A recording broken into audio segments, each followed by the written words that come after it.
자, 오늘 말씀을 보겠습니다. 고린도전서 3장 10절에서 15절입니다. 고린도전서 3장 10절에서 15절. 저와 여러분이 한 절씩 교독합시다.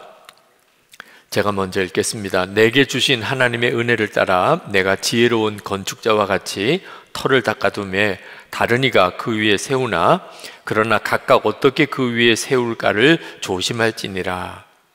이 닦아둔 것 외에 능히 다른 터를 닦아둘 자가 없으니 이 터는 곧 예수 그리스도라. 만일 누구든지 금이나 은이나 보석이나 나무나 풀이나 짚으로 이 터 위에 세우면 각 사람의 공적이 나타날 터인데 그날이 공적을 밝히리니 이는 불로 나타내고 그 불이 각 사람의 공적이 어떠한 것을 시험할 것이니라. 만일 누구든지 그 위에 세운 공적이 그대로 있으면 상을 받고 누구든지 이 공적이 불타면 해를 받으리니 그러나 자신은 구원을 받되 불 가운데서 받은 것 같으리라. 아멘. 아멘. 여러분, 어떤 어려움이 와도 하나님의 뜻대로만 살면 됩니다. 고민하거나 두려워할 필요가 없습니다. 그냥 오직 하나, 내가 이제 하나님의 뜻이 뭔가, 주님이 이 시간에 나에게 어떻게 하라고 하시는가, 그것만 분명히 깨달으면 그에게는 살 길입니다. 어려움이 크다 적다 그건 별 문제가 안 됩니다. 주님이 나에게 뭘 원하시는가, 주님이 뭘 기뻐하시는가, 그것만 분명히 깨달으면 그러면 지금 살 길을 붙잡은 겁니다. 근데 많은 분들이 하나님의 뜻을 알기가 어렵다고들 말씀을 하시더라고요. 그렇지 않습니다. 믿음은 바로 가져야 됩니다. 그래야 바른 결론이 나옵니다. 하나님이 우리에게 하나님의 뜻대로 살기를 기뻐하시면서 하나님의 뜻을 알기 힘들게 하실 리가 없습니다. 그럼 말이 안 되는 거죠, 그죠? 우리가 하나님의 뜻대로 살고 싶은데 하나님의 뜻을 도무지 깨닫지 못하게 하실 리가 있겠습니까? 하나님의 뜻을 다 분명하게 가르쳐 주십니다. 오늘 여러분 모두에게 지금 어떤 문제 가지고 기도를 하든지 영상으로 집회에 참여한 분들도 마찬가지입니다. 하나님의 뜻을 명확하게 가르쳐 주십니다.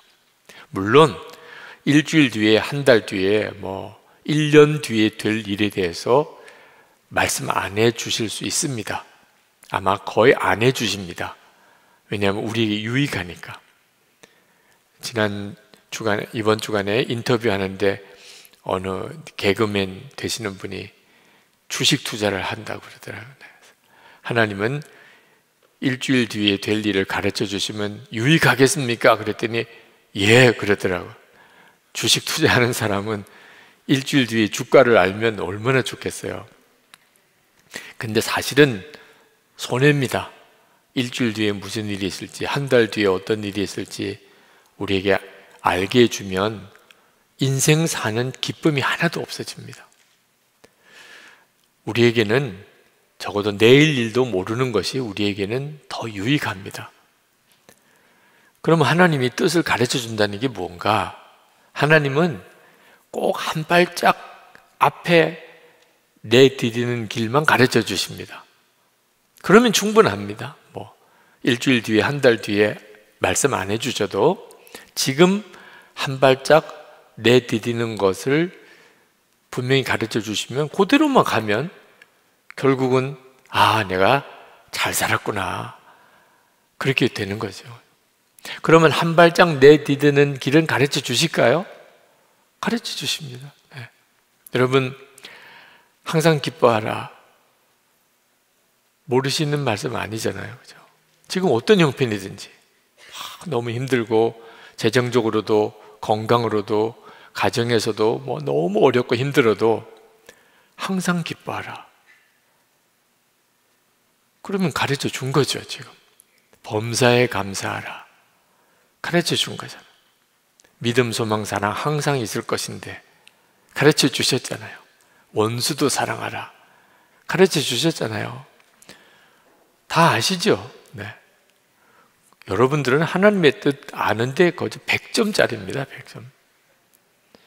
그러면 다 가르쳐 주신 거예요. 오늘 어떻게 할까요? 자, 응답 다 받았습니다. 집에 가도 될 거예요, 오늘. 네, 다 응답 받았어요. 아, 기뻐하라는 거구나. 아멘.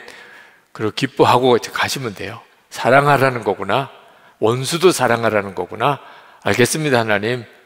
그리고 룰루랄라 가면 돼요. 네, 다 응답 받았어요. 그렇게만 한 걸음 한 걸음 순종하면, 그러면 지나고 보면 와, 하나님 기가 막히시네요. 정말 놀라우시네요. 예수 믿고 사는 게 어떻게 보면 너무 쉽습니다. 이제는 근심 걱정은 다 주님께 맡기고 주께 맡겨버리라 그랬잖아요. 그리고 이제 사랑만 하며 사는 겁니다. 그런데 하나님께서 미래에 대해서 한 가지는 가르쳐 주셨어요. 맨 마지막에 될 일, 뭐 1년 뒤에, 3년 뒤에, 5년 뒤에 집값이 어떻게 되냐, 그런 말씀 안 하셨어요. 근데 맨 마지막에 될 일에 대해서는 가르쳐 주셨어요. 예수님이 재림에 오시고 하나님의 나라가 이 땅에 임하고 하나님의 심판이 있을 것이라. 그 말씀은 분명히 하셨어요. 그거면 충분합니다. 아, 그렇구나. 마지막에는 그런 일이 있겠구나. 그러면 거기에 문제가 없도록 살아가면 되는 거죠. 그러니까 항상 기뻐하게 되고 범사에 감사하게 되고 원수도 사랑하게 되고 항상 정결하게 그렇게 살게 되는 거예요. 그런데 이게 마지막에 주님이 재림하시고 하나님의 나라와 심판이 임하게 되기 전에 불시험이 있을 것이라고 하셨어요. 교회에 불로 시험을 하실 것이라. 왜 그렇게 하시냐 하면은 어떤 교회가 진짜 교회인지 예수님의 교회인지를 검증하시려고 불로 교회를 시험하실 것이라. 그래서 불이 확 타요. 그래서 어떤 교회는 금, 은, 보석으로 지은 교회가 있는데 그 교회는 불이 시험이 와도 그냥 끄떡없어요. 금은 보석으로 지었으니까. 어떤 교회는 나무, 풀, 지프로 지은 교회는 불이 확 붙으면 다 타버립니다. 그러니까 이런 일이 있을 거라고 그랬어요. 교회가 다 똑같은 게 아닙니다. 강화도에 있는 어느 교회에 여름이면 여러 많은 교회에서 수련회를 늘 오는 교회인데 그 목사님이 그러시더라고요. 목사님, 교회가 다 똑같지 않더라고요. 수련회 와서 집회도 하고 기도회도 하고 그리고는 이제 돌아가는데 어떤 교회는 정말 자기가 보기에도 어쩌면 교인들 사이가 그렇게 사이가 좋고 그리고 질서가 있고 그리고 모든 일이 아주 딱 정돈이 되는지 끝나고 난 다음에 뭐 뒷정리를 할 필요가 없는 그런 교회가 있는가 하면 아, 옆에서 보기도 민망하고 내년에는 이 교회는 받지 말아야 되겠다 이런 교회도 있더라는 거예요. 교회가 다 똑같은 교회가 아닙니다. 하나님께서 마지막에 이제 불로 연단할 텐데 그때 그 교회의 실상이 드러난다는 거예요. 근데 금은 보석으로 지은 교회는 어떤 교회인가? 예수님이 진짜 그 교회의 주인 되시는 교회예요. 예수님이 머리시고 성도들은 예수님의 몸이고 그리고 성령으로 충만한 교회. 그 교회는 불시험이 오면 예수님이 더 드러나요. 불시험이 올수록 더 드러나요. 뭐 교회에 위기가 오고 뭐 큰 어려움이 생기고 그러면 교회가 더 예수님만 드러나요. 참 놀랍죠? 근데 사람 중심인 교회, 뭐 목사님 중심이거나 장로님 중심이거나 뭐 설립자 중심이거나 뭐 또는 뭐 지식인들이 많이 모여서 유명한 교회거나 사업가가 많이 모여서 그런 유명한 교회거나 또는 사람의 지혜, 사람의 열심, 사람의 어떤 노력으로 교회가 이렇게 된 교회들, 그런 교회는 불시험이 오면 남는 게 없어요. 다 불태워져요. 한 번 시험이 교회에 탁탁 치면 교회는 그냥 흔적도 없어요. 교회 이름만 남고 다 뿔뿔이 흩어져 버리고. 교회가 똑같지가 않다는 거예요. 이런 불시험이 반드시 있을 거라. 오늘 우리가 읽은 성경 말씀입니다. 고린도전서 3장 10절부터 13절까지 보면 내게 주신 하나님의 은혜를 따라 내가 지혜로운 건축자와 같이 터를 닦아두매 다른 이가 그 위에 세우나 그러나 각각 어떻게 그 위에 세울까를 조심할지니라. 교회에 모여도 어떤 교회가 될지를 조심해야 된다는 겁니다. 자, 이 닦아둔 것 외에 능히 다른 터를 둘 자가 없으니 이 터는 곧 예수 그리스도라. 어느 교회든지 그 교회의 기초는 예수님이시라. 그런데 이게 문제가 되는 경우가 있어요. 어떤 교회는 정말 예수님 중심의 교회가 잘 세워져서 예수님으로 하나 되고 늘 교인들이 예수님을 바라보고 성령 안에서 하나 된 교회인 교회가 있고, 이런 교회는 아까 말씀드린 것처럼 시험이 오고 핍박이 오고 문제가 생기고 그래도 더 예수님만 드러나요. 교인들도 느끼고 주변 사람도 보고. 그런데 어떤 교회는 그런 시험이 오고 문제가 생기고 하면 아무것도 남는 게 없게 된다는 거예요. 여러분, 중국 교회, 우리 이웃에 있는 1948년에 중국이 공산화되면서 무서운 불시험이 중국 교회에 닥쳤어요. 선교사님은 다 추방되고 예배당은 다 문 닫고 목사님은 다 감옥에 끌려가고 모여서 예배할 수 없게 되고, 우리 코로나19로 인해서 예배 못하는 거 비교가 안 되는 거죠. 자, 이런 일이 벌어졌을 때 중국 교회가 둘로 갈라졌어요.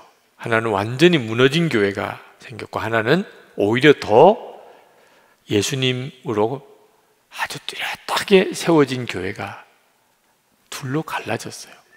한번 불시험이 확 닥치니까 어느 교회가 진짜 교회인지가 그때 드러나게 된 거죠. 자, 코로나19로 인해서 2년 동안 우리 한국교회에 불시험이, 아마 이걸 불시험이라고 하기는 어려울 수도 있어요. 그렇지만 이런 일이 있겠구나, 이런 일이 있을 거라고 생각도 못 했잖아요. 교회에 와서 예배도 못 드리는, 나라가 아주 공적으로 교회에서 예배 못 드리게 이렇게 막는 일이 우리나라에 일어나리라고 생각을 못 했잖아요. 그런데 이 바이러스 전염병 때문에 그런 일이 벌어졌잖아요. 자, 이렇게 되니까 교회가 둘로 쫙 갈라져요.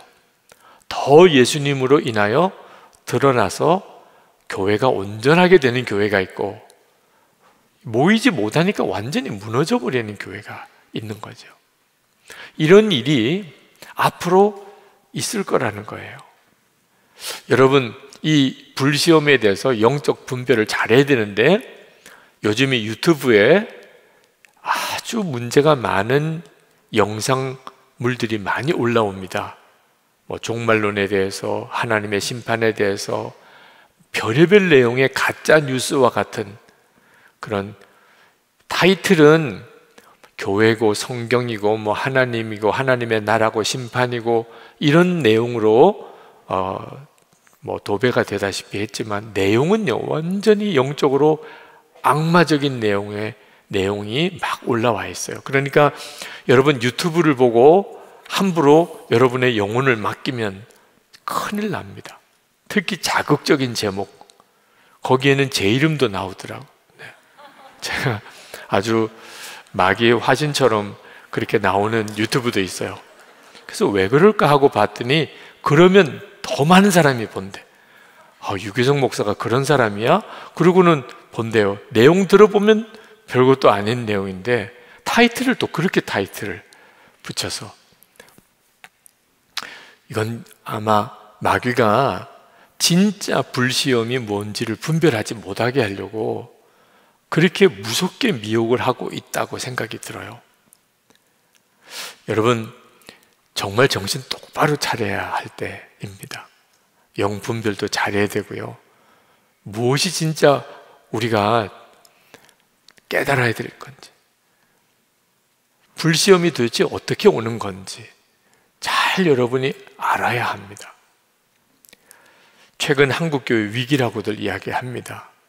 그건 많이 들으셨을 거예요. 그것 자체가 이미 우리 가운데 불시험이 오고 있다는 걸 말해주고 있는 겁니다. 한국교회 미래가 없다.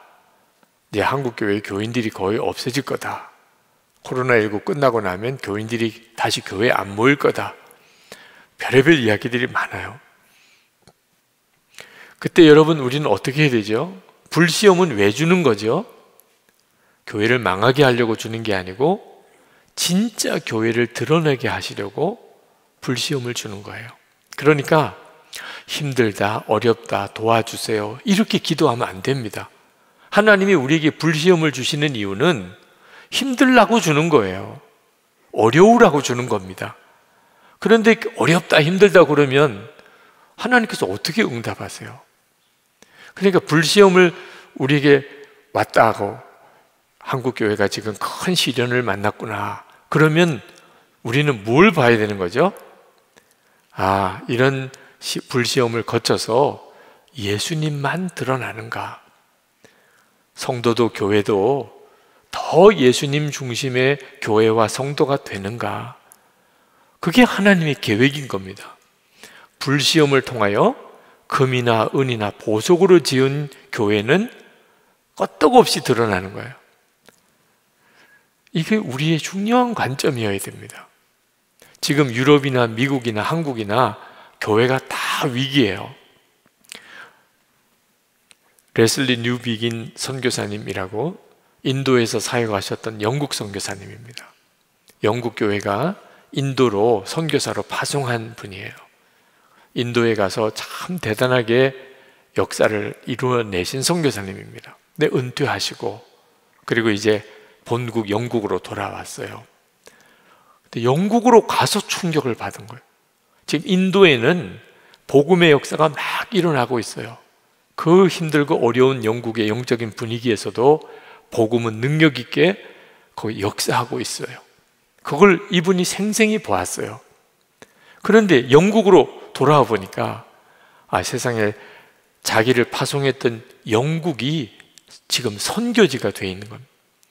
교회는 술집으로 바뀌고 이슬람 사원으로 바뀌고 그나마 있는 예배당은 교인들이 텅텅 비고, 이분이 얼마나 충격을 받았는지. 그래서 서구 교회, 유럽 교회가 다시 복음으로 바로 서야 된다고 안타깝게 주장했던 참 귀한 분이에요. 근데 이런 일이 영국도 미국도 유럽도 한국도 계속 지금 그런 일이 벌어지고 있어요.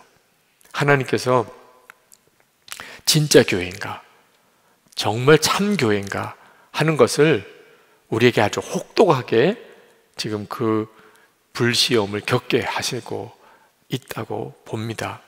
근데 왜 이런 일이 벌어졌냐면 바깥쪽에 원인이 있지 않아요. 지금 한국교회 위기도 지금 나라와 정부가 핍박을 한다, 교회를. 저는 그렇게 생각 안 합니다. 이 정도가 핍박이라면 초대교회는 어떻게 견뎠어요?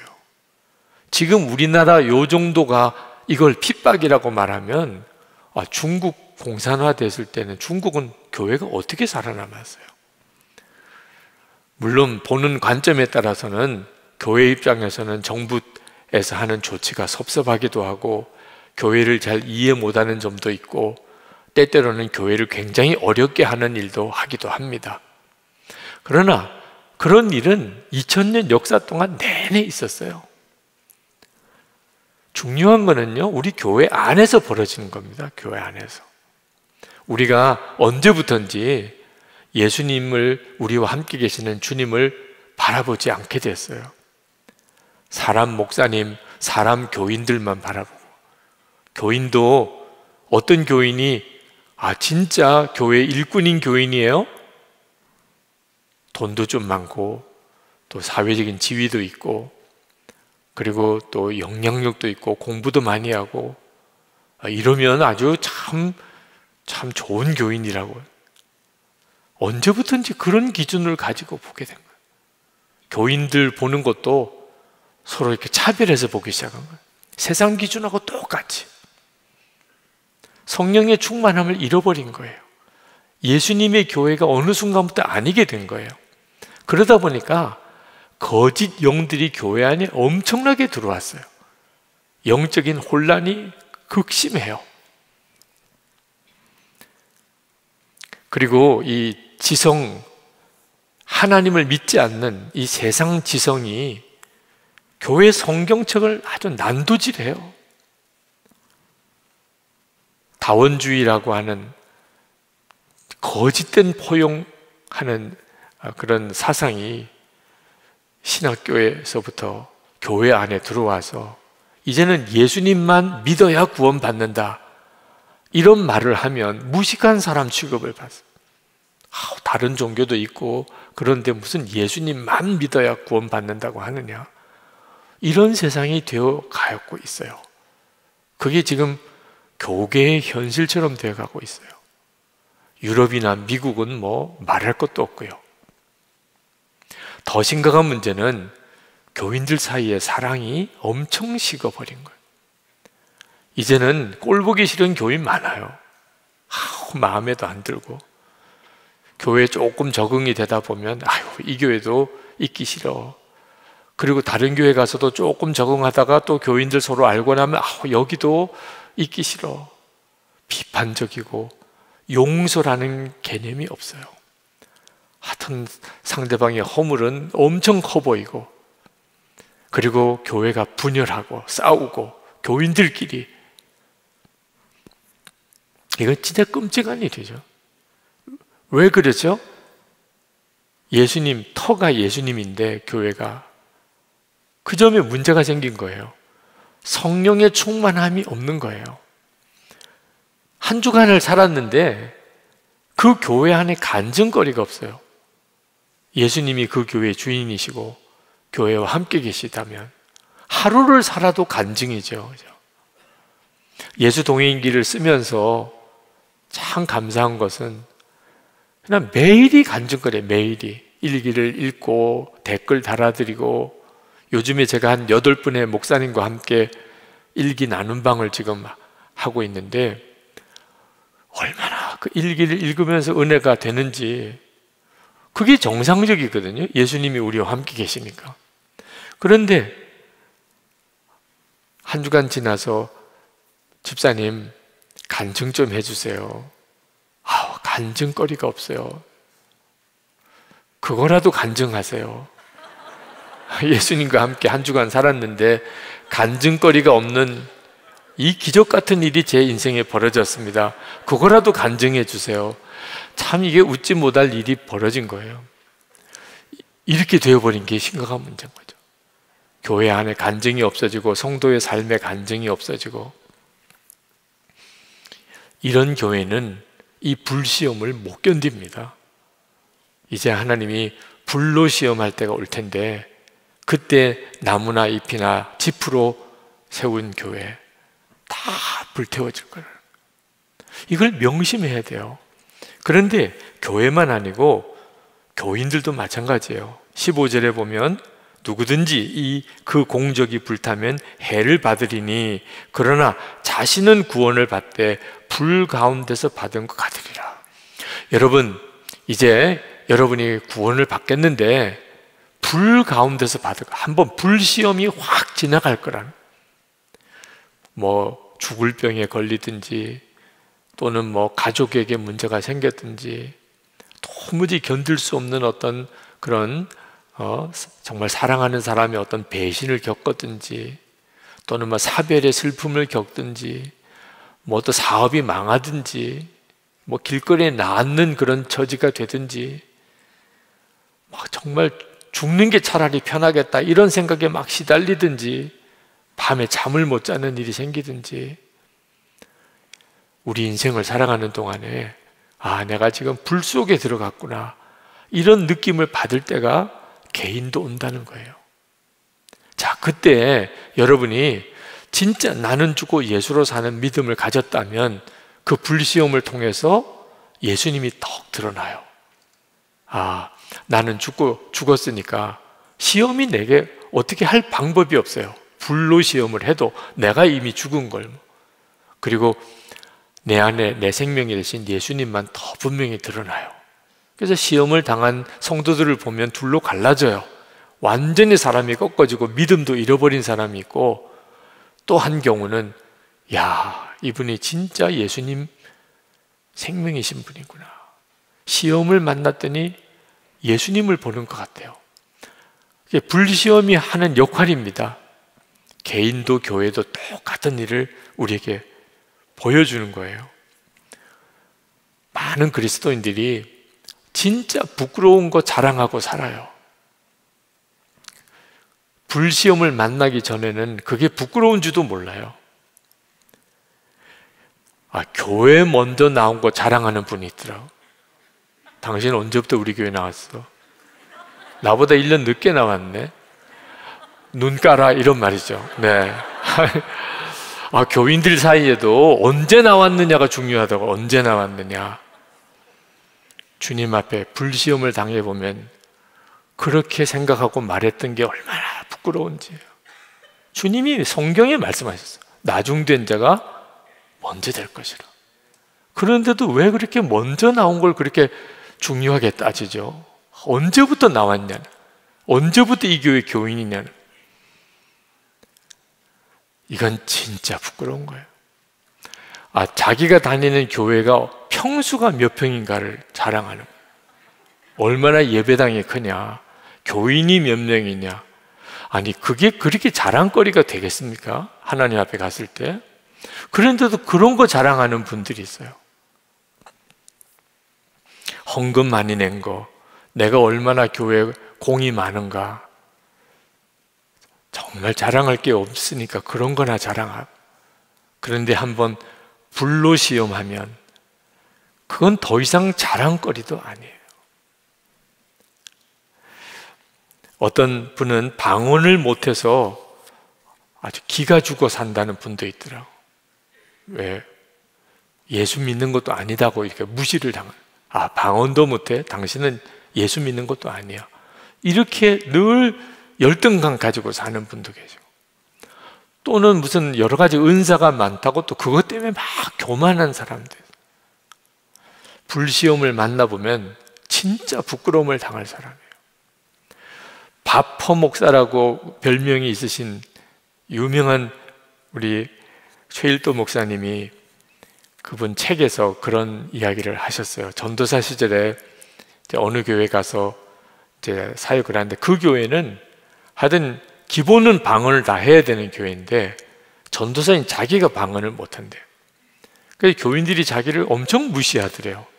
전도사라고 뭐 신대원을 나왔으니 전도사라고는 해주지만, 아유, 나보다도 이분은 못하네. 자기는 방언하고 전도사는 방언을 못하니까. 그래서 2주간 금식하면서 하나님, 나에게 방언 주셔야 이 교회에서 전도사도 하겠습니다. 근데 2주간 금식했는데도 방언이 안 열려요. 너무 고민하다가 흉내라도 내자, 방언하는 척이라도 하자. 그래서 생각해낸 게 주기도문을 헬라어로 읽은 거예요. 헬라어로. 신학교에서 헬라어로 주기도문을 이렇게 다시 원문 주기도문을 가지고 그것을 암송을 했어요. 그리고는 기도할 때 헬라어로 주기도문을 막 한 거예요.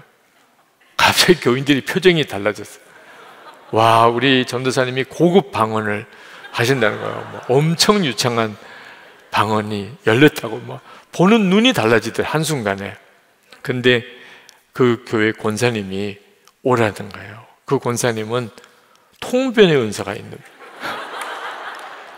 그래서 누가 방언하면 그걸 통변하는 은사가 있는 분이에요. 그래서 전도사님 방언한다는데 오라고, 그리고 방언을 해보라는 거예요, 지금.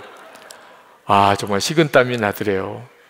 그래도 내가 엉뚱하게 다른 말로 방언하는 게 아니고 주기도문을 헬라어로 내가 암송하는 거니까 통변해봐야 주기도문이지. 그러니까 통변을 해서 좀 엉터리로 했다는 게 드러나도 크게 창피스럽지는 않겠다. 그래서 막 헬라어로 주기도문을 암송을 했더니 그 권사님 심각하게 이렇게 들으시더래요. 그러면서 하나님이 여자 조심하라고요. 전도사님은 여자 조심만 하면 앞으로 하나님이 크게 쓰신다고 그렇게 말씀하시더라고요. 얼마나 마음이 아픈지 그때 하나님 앞에 진짜 눈물의 기도가 나오다. 하나님, 제가 방언을 못해도 좋은데 이 정말 거짓 기도는 하지 않게 되기를 원합니다. 정말 거짓의 영에 사로잡혀 그렇게 신앙생활을 하지 않기를 바랍니다. 뭐 그러셨다고 그 책 속에 일화를 그렇게 쓰시는 것을 보았는데, 이 교회 현실이에요. 아주 이상한 풍조가 한국 교회 안에 묘하게 들어와서 사람의 영혼을 이렇게 사로잡는, 진짜 영적으로 충만하고 예수님으로 교회가 든든히 서 있지 못하게 되면, 그러면 한순간에 교회가 다 뒤집어지고 무너지는 일이 일어나는 거예요. 그런 일이 있을 거다. 이제 마지막 주님이 재림에 오시고 하나님의 나라가 임하고 그리고 하나님의 심판이 오기 전에 교회가, 성도들이 불시험을 만나는 일이 있을 거라는 거예요. 그러므로 여러분, 우리가 성령의 충만함을 무슨 일이 있어도 받아야 되고 또 그 성령의 충만함을 지켜야 돼요. 그렇지 않으면 불시험을 이길 수 있는 성도와 교회가 없습니다. 그러니까 성령의 충만함은 또 어떻게 되는 건가? 도대체 뭘 어떻게 되는 것이 성령의 충만함인가?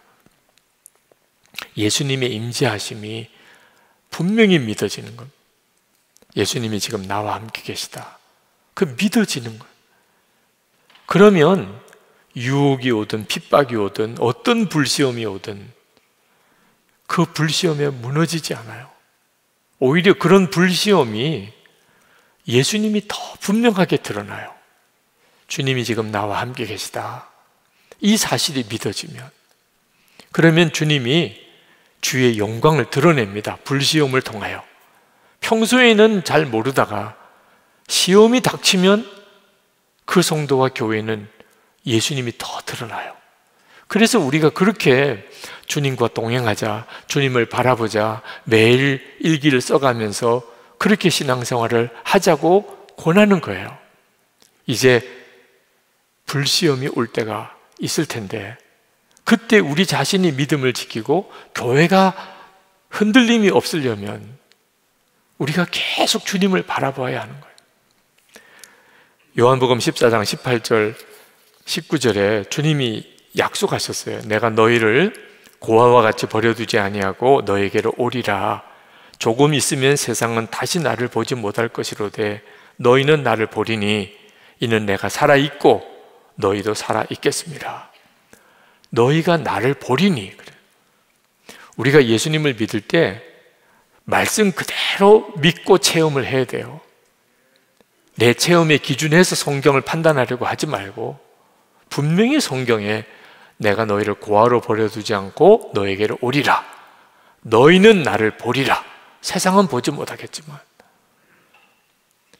우리는 주님이 우리와 함께 계시는 것을 분명히 알 수 있습니다. 그리고 그 믿음이 분명해야 어떤 시험도 이길 수 있어요. 지금 설교가 얼마나 많이 들려지나요? 뭐 유튜브에 가면 다 보는 게 불가능하죠. 성경 공부 엄청나게 많습니다. 그런데도 왜 교회와 성도가 영적으로 이렇게 약해진 거죠? 지식으로는 영적인 시험을 못 이겨요. 주님이 나와 함께 계시는 게 정말 믿어진 사람만 유혹이 오거나 시험이 오거나 미혹이 올 때 이겨내는 거죠. 또 하나가 성령에 충만하면 내가 하나님의 나라 백성이라는 확신이 생깁니다. 하나님의 나라가 있어요. 눈에 보이는 이 세상의 전부가 아니에요. 이 세상이 전부라고 생각되니까 그렇게 답답하고 억울하고 슬프고 고통스러운 거예요. 근데 이 세상이 전부가 아니에요. 하나님의 나라가 있어요. 그 사실에 대해서 눈이 뜨이고 나면 그러면 죽음도 두렵지 않고 내가 이 세상에서 아무리 힘들어도 그것 때문에 낙심되지 않고 그것 때문에 슬프지 않고 하나님 왜 나는 복을 안 주시나요? 이런 말이 없어져요. 하나님의 나라의 백성 되는 게 가장 큰 복인데, 여러분은 여러분 자신이 하나님의 나라 백성이라는 게 믿어지세요? 여러분은 어느 나라 국민이에요? 대한민국이지요. 그러면 틀린 말은 아닌데 예수 믿는 사람으로는 조금 문제가 있어요. 여러분 어느 나라 국민이죠? 아유, 하나님의 나라 국민이죠. 그런데 지금 대한민국에 살고 있습니다. 이런 믿음이 쉽지 않습니다. 마크 트웨인이 쓴 이 왕자와 거지라는 단편 소설에 보면 같은 날에 두 아이가 태어났는데 한 아이는 왕자고 한 아이는 거지예요. 근데 우연히 어느 날 이 왕자가 거지를 보고 자기랑 너무 닮은 게 참 신기해서 왕궁으로 들어오라고, 그래가지고는 우리 옷 바꿔 입자. 그래가지고 이 왕자와 거지가 옷을 바꿔 입었어요. 그러니까 얼굴이 비슷하게 생겼기 때문에 사람이 착각할 정도예요. 그리고는 갑자기 그냥 두 사람의 삶의 환경이 달라져 버렸어요. 왕자는 거지 속으로 가서 살고 거지는 왕자가 있는 왕궁에서 살게 된 겁니다. 이 거지가 된 왕자가 잠자는 것도, 밥 빌어 먹는 것도 얼마나 힘들어요. 그런데도 마음 생각은 나는 거지가 아니야, 나 왕자야. 내가 어떻게 하다가 지금 호기심 때문에 이런 참 기가 막히게 어려운 처지를 겪고 있지만 이제 다 드러나면 나는 금방 왕자인 것을 사람들이 알게 돼. 그는 거지 신분으로 취급을 당했지만 왕자답게 살았어요. 왕궁에 있는 거지는 이 왕자 옷을 입으니까 왕자 대접을 받죠. 좋은 침대에서 좋은 음식에 좋은 대접을 받으며 지내는데 항상 생각은 난 거지인데, 내가 지금 여기 왕궁에 있지만 나는 거지인데 조금 있으면 다 드러나면 나는 또 이제 거지 속으로 돌아가야 되는데, 그러다가 어느 계기에 왕자 신분이 밝혀지고 왕자는 왕궁으로, 거지는 다시 거지 속으로 돌아가게 된 이야기. 근데 이게 꼭 그대로 비유적으로 지금 우리가 이 세상에 사는 성도의 심정을 그대로 말해주고 있는 거예요. 우리는 이 세상에 살고 있지만 우리는 하나님의 나라 백성인 거예요. 내 진짜 고국은 하나님의 나라인 거예요. 그래야 하나님 백성답게 사는 거예요. 이 세상에 살지만. 그래서 딴 사람들이 볼 때 당신은 우리랑 좀 다르네요. 생각하는 것도, 좋아하는 것도, 그죠? 완전히 달라요. 예수 믿는 성도는 직장 생활을 똑같이 해도, 똑같은 동네에서 살아도 말하는 것도 행동하는 것도 다 다른 이유가 하나님의 나라 백성인 게 믿어지니까. 그게 성령의 충만함으로 인하여 일어나는 거예요. 그럴 때 불시험이 오면 얼마든지 그 불시험을 이겨내요. 오히려 하나님의 백성인 게 더 드러나요. 불시험을 통해서. 여러분, 예수님 한 분이면 충분하십니까? 이게 바로 하나님의 나라 백성인 경우에 그렇게 고백이 되는 거예요. 손해봐도 좋아, 억울해도 좋아, 무시당해도 좋아, 난 예수님 한 분이면 충분해. 하나님의 나라 백성이 가지는 가장 큰 기쁨이에요. 그런데 많은 성도들이 예수님 한 분이면 충분하다는 고백을 못해요. 제가 그랬어요. 예수님 한 분이면 충분하다 그러면 세상에 가장 고생하고 살 것 같아요. 예수님 한 분이면 충분하다며, 하나님이 그러실 것 같아요. 그래서 이것도 뺏어가고 저것도 안 주고, 너는 나 하나면 충분하다며. 할 말이 없잖아요. 그죠? 그렇게 될까봐 예수님 한 분이면 충분합니다, 이 고백도 담대하게 못 하겠더라고요. 이유는 예수님이 누군지를 모르니까. 주님을 진짜 만나지 못했으니까. 그러니까 그것 때문에 힘들고 억울하고 답답한 거예요. 일제시대 때 어느 장로님이 신사참배를 안 하겠다고 그랬는데 자꾸 사람들이 와서 신사참배하라고, 신사참배 하시라고. 그래서 이분이 참다 못해서 통곡을 했어요. 내가 얼마나 썩었기에 이렇게 쇠파리들이 내게 들러붙나. 여러분 혹시 자꾸 이런저런 유혹이 오고 세상 사람들이 여러분에게 자꾸 찝쩍거리고 여러분을 끌고 가려고 그러고 그러면 여러분이 속에서 냄새를 풍기니까, 그러니까 똥파리가 자꾸 끼는 거예요. 아, 그렇구나. 내가 오죽 세상 사람처럼 보였으면 저 사람들이 이게 건드릴 만하다. 저 사람은 조금만 하면 넘어오겠네. 아, 나를 그렇게 봤구나. 진짜 정말 애통한 마음이 들어야 되는 거죠. 예수님 한 분이면 충분합니다. 이건 구호가 아니에요. 그 믿음 아니면 우리 믿음 지켜낼 수가 없는 거예요. 그런데 여러분, 이런 불시험을 힘들다고만 생각하면 안 됩니다. 이런 불시험이 우리를 정금 같은 믿음이 되게 만들어주는 유익이 있어요. 그 불시험을 겪어보아야 그 믿음이 정금 같은 믿음이 돼요. 요한계시록 3장 18절에 내게서 불로 연단한 금을 사서 부유하게 하고, 불로 연단한 금을 사서 영적으로 부유하게 되는 거거든요. 그래서 불시험이 없이 믿음이 좋아지는 사람은 없습니다. 여러분에게 지금 참 쉽지 않은 어려운 시험이 닥쳤습니까? 사람 때문에 지금 힘든가요? 건강에 지금 위기가 왔나요? 재정적인 문제가 왔나요? 사람들이 여러분을 무시하나요? 그러면 하나님이 이런 불시험을 통하여 내 믿음을 정금같이 만드시는 하나님이시구나, 그때구나 하고 그 불시험의 유익을 믿으셔야 돼요. 여러분, 요셉이 어떻게 형들을 다 용서할 수 있었을까요? 형은 동생을 죽이려고 그랬고 종으로 팔아버렸어요. 차라리 죽이는 게 더 나을 수도 있는 거죠. 종살이 하는 게 얼마나 비참한 생활인지. 그러니 형들에게 대해서 얼마나 미움이 계속 일어났겠어요. 그런데 요셉은 하나님을 믿었어요. 종으로 팔려가서 감옥에 끌려가서 무슨 힘으로 살았을까요? 기도의 힘으로 산 거예요. 하나님께 기도하고 주님이 순간순간 위로 주시고 은혜 주시고, 그러니까 견뎌낸 거라니까요. 그런데 형에 대해서 미워하고 막 복수할 거야, 반드시 내가 가서 복수할 거야, 내가 죽고 난 다음에 꿈에 귀신으로도 나타날 거야, 이런 식으로 했으면 기도가 안 되는 거예요.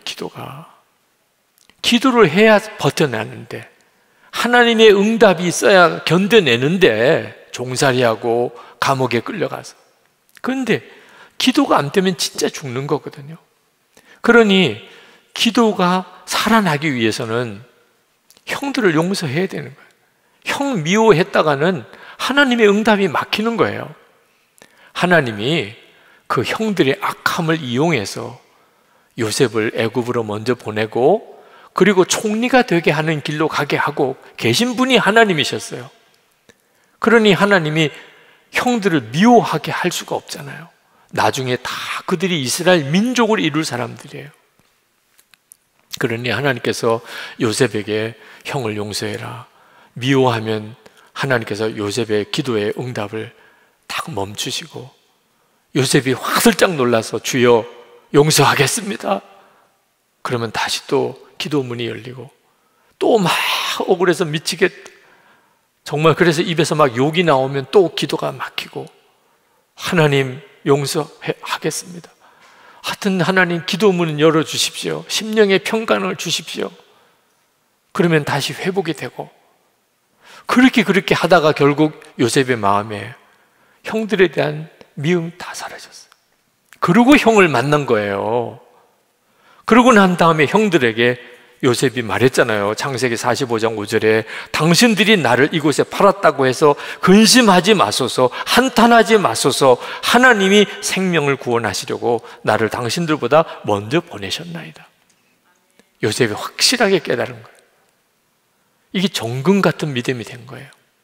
그래서 요셉도 살았고 형들도 살았고 그 야곱 집안 다 살았고 하나님이 이스라엘 백성을 애굽에서 큰 민족으로 그렇게 일으켜 내실 수가 있었던 거예요. 그 불시험이 없었다면 그러면 요셉의 마음에 용서가 없었어요. 여러분, 다윗도 마찬가지예요. 다윗이 자기는 사울에게 충성했는데 사울 왕은 자기를 죽이려고 달려드니 이렇게 억울할 수가 있어요. 그 나중에 짐승들이랑 사는 굴 속에 가서 살았어요. 쫓기다가 자기 주변에 자기랑 가까운 사람들은 다 죽었어요. 얼마나 정말 원통하고 그리고 속이 썩고 사람 제정신이 아니게 될 형편이죠. 그런데 다윗은 하나님을 믿었어요. 기도의 힘으로 살았다니까. 눈물이 그냥 펑펑 쏟아지는 가운데도 하나님의 응답해 주시고 그래서 마음의 위로를 받고 새 힘을 얻고 그렇게 살았다니까요. 그런데 문제는 사울 왕만 생각하면 막 이가 갈리는 거예요. 그러면 기도가 안 되는 거예요. 그러면 심령의 평안이 없어지는 거예요.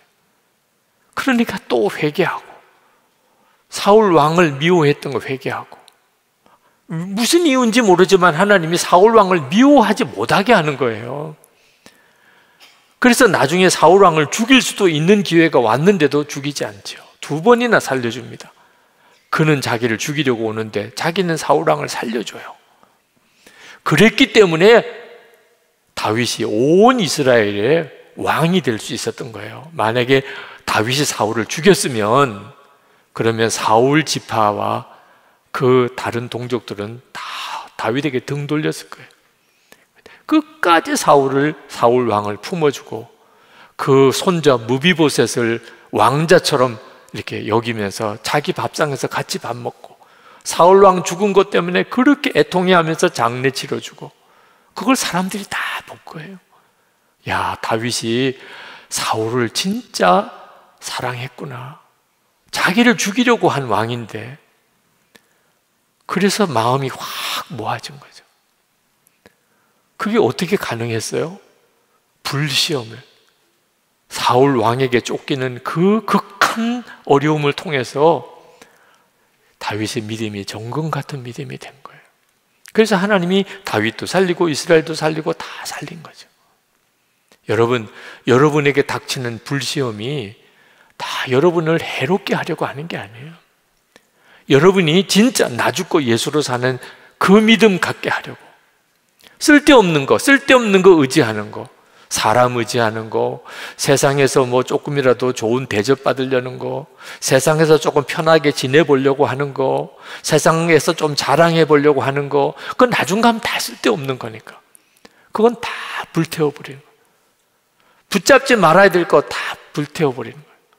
그리고 오직 예수님만 붙잡도록 나는 죽고 이제는 예수님으로 삽니다. 이런 믿음 되도록 하려고. 그래서 불시험이 오는 거예요. 저도 회심할 때 정말 말할 수 없는 어려움이 있었죠. 제 군생활 훈련소 기간 3년, 인관하고 또 3년, 이 6년 동안의 군생활은 저에게는 말할 수 없이 어려운 기간이었어요. 제 인생에 그보다도 더 큰 불시험이 있었을까 이런 생각이 들을 정도예요. 근데 그 기간에 제 믿음이 오직 주님만 붙잡는 믿음이 된 거예요. 그 불시험 때문에. 여러분, 코로나19로 지금 참 어렵습니다. 2년 동안. 근데 이 2년 동안 교회는 둘로 갈라져요. 주 예수님만 분명하게 붙잡는 교회가 있고 성도가 있고 그냥 힘들어요, 괴로워요, 죽겠어요, 빨리 회복시켜 주세요 이러고만 있는 교회가 있어요. 어느 남자 성도님이 오랫동안 교회를 안 나오시던 분인데 찾아오셨어요. 그동안 사업에 실패도 하고 이번에 새로 사업을 시작을 했는데 너무 두렵다는 거. 그리고 워낙 재정적인 어려움을 겪다 보니까 내가 뭐 때문에 사업을 해야 되는지 목적도 이제는 다 잃어버렸대요. 그런데 몇 번 죽을까라는 극단적인 생각도 해봤는데 갑자기 목사님 생각이 난다. 내가 믿음을 가져봐야 되나 이런 생각이 드는데, 문제는 하나님이 도무지 안 믿어진다는 거예요. 뭐 나타나 주시기라 하고 말씀이라도 들려주시면 믿겠는데 도무지 자기에게는 하나님이 너무 막연하다는 거예요. 그래서 저를 찾아오셨어요. 잘 오셨다고 그러면서 당신이 그동안에 실패를 많이 하셨는데 이유가 하나 있다. 당신이 불성실하고 당신이 뭐 나쁜 짓을 많이 했기 때문이 아니고 진짜 하나님을 안 믿고 사업을 해보려니까 안 됐던 거라. 근데 이번에 다시 사업을 시작을 했는데도 여전히 당신의 지혜와 방법과 노력으로 사업을 해보려고 하니 안 되는 거라고. 근데 갑자기 목사인 내 생각이 났다는데, 그러면서 나를 찾아오셨는데 내가 뭐 사업하는 사람입니까? 왜 갑자기 목사한테 찾아? 사업이 안 되면 사업 잘하는 선배나 뭐 누구한테 찾아가야지. 목사인 나한테 찾아오면 어떻게 합니까? 돈 빌리러 왔습니까? 내가 무슨 돈이 있겠습니까? 사업도 모르는 목사한테, 돈도 없는 목사한테 왜 이렇게 왔습니까? 당신이 온 게 아닙니다. 당신 속에 계시는 하나님, 당신은 믿지 않고 믿어지지 않는다고 하지만 목사 생각이 나게 하고, 그래서 목사를 찾아오게 하고, 그래야 당신이 알아들을 수 있는 말로 그렇게 전달을 해줄 수 있으니까. 지금 당신 안에는 주님이 너무나 강하게 역사하고 있습니다. 그러니까 목사를 만나려고 온 거 아닙니까? 그러니까 그분이 가만히 들으시더라고요. 그러고는 울어요. 자기는 하나님이 진짜 안 믿어졌대요. 만나 주시기를 하나, 뭐 말씀을 들려주시기를 하나. 신앙은 갖고 싶은데 뭐 믿어져야 믿는 거잖아요. 그래서 찾아왔는데 가만 보니까 자기를 떠난 적이 없고, 그리고 계속 자기 안에 믿음으로 가지라고 강권하고 계셨고, 그리고 목사님 생각이 나게 하고, 그리고 목사에게까지 오게 한, 이게 하나님이시군요. 그날 그분이 무슨 성령 체험을 따로 뭐 특별히 한 것도 아닌데 영적인 눈이 뜨였어요. 하나님이 정말 살아계시구나, 나를 사랑하시는구나, 나를 기억하시는구나. 그 불시험, 사업이 안 되는 불시험 때문에 그분의 영혼이 산 거죠. 여러분, 지금 이 시간에도 여러분 사랑하셔서 여러분에게 불시험을 주시는 것, 그리고 여러분을 정금 같은 믿음이 되게 하셔서 진짜 마지막 때 흔들리지 않는 자가 되게 하는, 여러분만 아니고 여러분 주변에 있는 사람을 다 구원해내는 자가 되게 하려고. 여러분 혼자 문제가 아닙니다. 여러분 주변에 둘러보시면 진짜 믿음 없는 사람 천지잖아요. 사랑하는 가족인데 믿음이 없어요. 저 어떻게 해요? 여러분이 예수님으로 분명하게 서야, 그래야 그들이 다 살아날 수 있잖아요. 오늘 우리 합심해서 하나님께 정말 기도합시다. 주님 바라보는 눈을 분명히 열어주시도록, 그죠? 그리고 예수님 한 분이면 충분하다 확신이 주님 제게 생기도록, 하나님 나라 눈이 뜨여서 하나님 나라 백성이다 믿어지도록, 그래서 어떤 불시험도 이기는 그런 은혜가 있도록 기도합시다.